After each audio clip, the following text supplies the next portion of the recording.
জামায়াত ইসলামী নারী বিদ্বেষী, ক্ষমতায় আসলে নারীদের ঘরে বন্দী করবে, নারীদের পড়াশোনা বন্ধ করে দিবে, এমন হাজারো প্রচারণা আছে সমালোচকদের।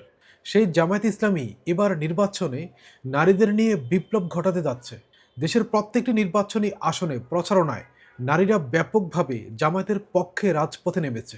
গত কয়েকদিনে আসনভিত্তিক নারীদের নিয়ে মিছিলগুলো রীতিমতো চোখ কপালে তুলে দিয়েছে নিন্দুকদের। এক একটা মিছিলের শুরু আছে, শেষ খুঁজে পেতে লেগে যাচ্ছে ঘন্টার পর ঘন্টা।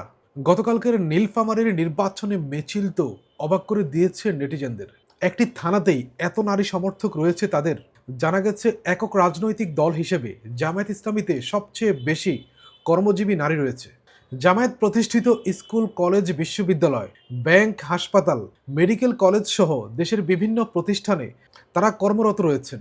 অন্য দলগুলো এর ধারে কাছেও নেই।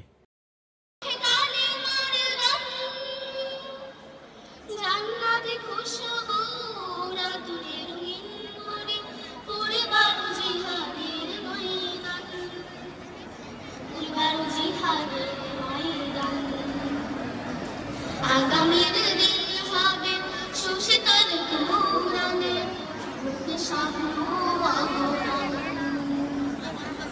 আনবো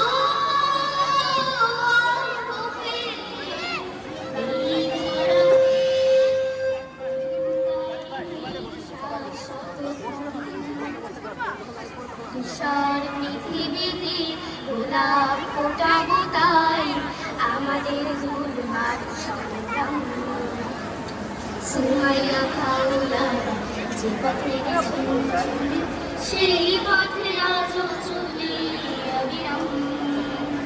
আসসালামু আলাইকুম।